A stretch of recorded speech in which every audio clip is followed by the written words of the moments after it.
नमस्कार। कुंभ राशि वालों की बारे में बात करें तो रिसेंट पास्ट में वो खर्चे को लेकर के, फैमिली की रिस्पॉन्सिबिलिटी को लेकर के कुछ प्रेशर फ़ील कर रहे हैं। वो कुछ दबाव में हैं, क्योंकि वो जितना होना चाहिए उससे ज़्यादा है, वो सँभालना थोड़ा-सा डिफ़िकल्ट है, जिसके कारण अ, मन के ऊपर भी एक बोझ-सा है। तो ये जो जून का महीना है, वो डेफ़िनेटली रिलीफ़ लेके आएगा। ऐसा मैं क्यों कह रहा हूँ? तो ऐसा इसलिए कह रहा हूँ कि 2 इम्पोर्टेंट ग्रह जो है, वो अपने राशि में है, स्वराशि का है। एक one of the a, most important planet यानी बृहस्पति अपनी उच्च राशि में गोचर कर रहे हैं और वो हमारे दोनों लाभ और आय, दोनों भाव के स्वामी हैं, यानी पैसे देने वाले वो हैं। वो अपनी उच्च राशि में जा रहे हैं। 1 वीक के लिए त्रिकोण में लक्ष्मी नारायण योग भी बनता है, जून के पहले ही वीक में कुंभ राशि वालों के लिए। तो चलिए वन बाय वन हम बात करते हैं, क्योंकि हम गुरु के बारे में पहले भी वीडियो बना चुके हैं अलग से, तो गुरु के बारे में यहाँ पर बहुत ज़्यादा बात नहीं करेंगे। थोड़ा-सा उसमें हम बात कर लेते हैं उनके बारे में कि वो क्या कर सकते हैं, कहाँ से वो आय और लाभ देने की कोशिश करेंगे। तो वो 6th भाव में जा रहे हैं, आपके कुंभ राशि वालों के लिए वो 6th भाव में जा रहे हैं। वो है सेवा भाव। सेवा भाव में जो उस काम में जुड़े हुए हैं, उनके लिए ये इस टाइम बहुत ज़्यादा उत्तम होगा। वो वहाँ से बहुत ज़्यादा आय एक्सपेक्ट कर सकते हैं। व्यय के ऊपर थोड़ा बहुत लगाम लगेगा, क्योंकि उनकी दृष्टि या फिर होगा भी तो वो सही काम में होगा। और जो शनि के कारण साढ़े साथी के तीसरे फेज में चल रहे हैं, शनि के कारण जो आपके ऊपर एक एक्स्ट्रा प्रेशर है, वो प्रेशर थोड़ा बहुत रिलीज होगा, क्योंकि उच्च दृष्टि पड़ेगी बृहस्पति की अपने घर पर। ये 12th हाउस में है, मीन राशि में है शनि, तो वहाँ पर दृष्टि पड़ेगी, जो कि आपका सेकेंड भाव है, जो कि लाभ का भाव है। तो वहाँ से वो लाभ करवाएँगे, जैसे चल रहा था उसके रिस्पेक्ट में। अब ये मैं नहीं कहूँगा कि करोड़ों दे देंगे, वो जहाँ जिस फ़ील्ड में जो है उसके अकॉर्डिंग वो प्रेशर ज़रूर रिलीज़ करेंगे। तो ये गुरु का होगा कि कमिशन में सफलता दिलवाना, क्योंकि 6th भाव जो भी है। हाँ, एक चीज़ मैं पहले बता दूँ कि ये 6th भाव रोग, ऋण, शत्रु का है, वो यहाँ से तो वो क्योर करवाएँगे, उसमें 6th भाव से वो स्वास्थ्य से रिलेटेड सही आपको उपचार मिल जाएगा, वो ठीक हो जाएगा। लेकिन जो हार्ट से रिलेटेड, पेट से रिलेटेड जो प्रॉब्लम है, उस प्रॉब्लम को थोड़ा-सा आपको देखना होगा। वो प्रॉब्लम ध्यान रखना होगा जिसका ऑलरेडी है।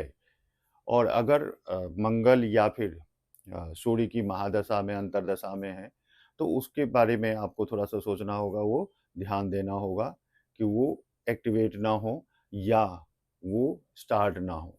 तो वो चीज़ ध्यान देना होगा। अब बात करते हैं अ, एक और इम्पोर्टेंट प्लैनेट की, जो आपके कर्म भाव के स्वामी हैं, मंगल। वो अपने घर में, वो तीसरे भाव में हैं। एक तो तीसरा भाव जो होता है, वो मंगल के लिए बहुत ही स्पेशल भाव है। वहाँ बेस्ट रिज़ल्ट करते हैं और वो स्वगृही हैं, अपने घर में हैं। तो वहाँ कर्म क्षेत्र में आपको वो बुलंदी पर पहुँचाने की कोशिश करेंगे। वो आपको सपोर्ट करेंगे। हाँ, इसमें भाग-दौड़ होगा, आपको वो पराक्रम का भाव, उसके लिए आपको हार्ड वर्क करना पड़ेगा, वैसे वैसे रिज़ल्ट नहीं मिलेगा। हार्ड वर्क करेंगे, तो उसका जैसे 3rd हाउस का जो सामने वाला हाउस है, वो है 9th हाउस। कर्म करते हैं यहाँ पर, फिर 9th हाउस एक्टिवेट होता है, भाग्य साथ देता है। तो वो कर्म करना पड़ेगा। हाँ, इसमें जो आपके साथी हैं, आस-पड़ोस में हैं, छोटे भाई-बहन हैं, उसका साथ मिलेगा। अगर कुछ अपना इनिशिएट करना चाहते हैं, तो वो उसके लिए सही टाइम होगा जून के पहले 20 दिन। या फिर ऑलरेडी जो कम्युनिकेशन फील्ड में हैं, जो इंटरनेट से रिलेटेड जिनका कारोबार है, उनके लिए ये पहला जो 20 डेज है, 20 दिन है, ये बहुत ही इम्पोर्टेंट होने वाला है। मार्केटिंग में जो है, वो आपको ये टाइम जो आपको एकदम बिज़ी रखेगा, घर पर नहीं रहने देगा। दौड़-धूप तो होगा, हार्ड वर्क तो होगा, बट उसका रिज़ल्ट मिलेगा। ऐसा नहीं बगैर रिज़ल्ट का भाग-दौड़ कर रहे हैं, ये नहीं होगा। जैसे मैंने बताया कि पहले वीक में एक लक्ष्मी नारायण योग बनता है। जो बुध है वो अपने राशि में जा रहे हैं, वो तो मई के लास्ट में ही चले जाएंगे। और फर्स्ट वीक में वहाँ शुक्र ऑलरेडी है, तो यहाँ ये लक्ष्मी नारायण योग और वो भी त्रिकोण में बनता है। तो ये त्रिकोण का लक्ष्मी नारायण योग जो है बहुत ही बेस्ट रिजल्ट, और नाम से ही आप समझ गए होंगे कि ये योग बहुत कुछ देने वाला है।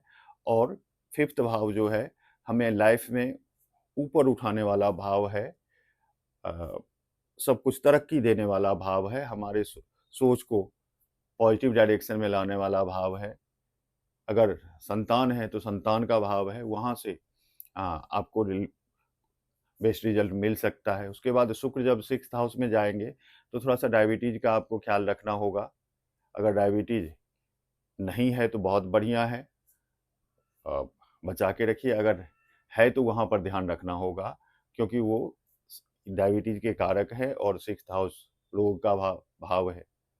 तो वहाँ उस भाव में जा रहे हैं तो उसको वो आउट ऑफ कंट्रोल ना हो, ये आपको ध्यान रखना होगा। और यदि हम शुक्र की बात करें तो वो आपके जब तक पंचम भाव में है तो वो 9th लॉर्ड है, और 9th लॉर्ड है एक त्रिकोण के स्वामी दूसरे त्रिकोण में है, तो आपका भाग्य भरपूर साथ देगा। और वैसे भी जब 6th में जाएंगे तो कॉम्पिटिशन का भाव है, सेवा का भाव है, उसमें आपका भाग्य बहुत ज़्यादा साथ देगा। जो उस फील्ड सेवा भाव में जो जुड़े हुए हैं, डॉक्टर हैं, वकील हैं, लॉयर हैं, मतलब जो भी हॉस्पिटैलिटी फील्ड से जुड़े हुए हैं, उनके लिए ये टाइम बहुत बढ़िया रहेगा। तो जैसे मैंने बताया था कि एक ग्रह उच्च के हो रहे हैं और बाकी 2 ग्रह स्वगृही हैं, बुध और मंगल, फर्स्ट 2022 डेज। तो वहाँ पर सूर्य की बात कर लेते हैं, तो सूर्य जो है 4th हाउस और 5th हाउस में, पहले 15 दिन 4th हाउस में। तो वहाँ पर थोड़ा-सा जैसे मैंने पहले बताया था कि हार्ट वगैरह से रिलेटेड अगर इश्यू है तो वहाँ पर ध्यान रखना होगा, अगर वो दशा में है तो। अदरवाइज़ कोई प्रॉब्लम नहीं है। और फिर वो 5th हाउस में जाएँगे। 5th हाउस कालपुरुष के कुंडली में उनका खुद का अपना हाउस है, वो रॉयल बनाते हैं। अ, आप कहीं भी कुछ खरीदने जाते हैं तो उसमें आपका जो टॉप ब्रांड है, बस वही आपको चाहिए। तो उस रिस्पेक्ट में, और वो उसके लिए वो सब कुछ देते हैं 5th हाउस में। तो वो उनका भी गोचर बढ़िया है, अगर कुछ हर्ट-वर्ट या पेट से रिलेटेड प्रॉब्लम को छोड़ दें तो। तो इसलिए रिसेंट पास्ट में जो टाइम चल रहा था उसमें जून महीने से टाइम बदलने वाला है। I hope so and I wish all the best.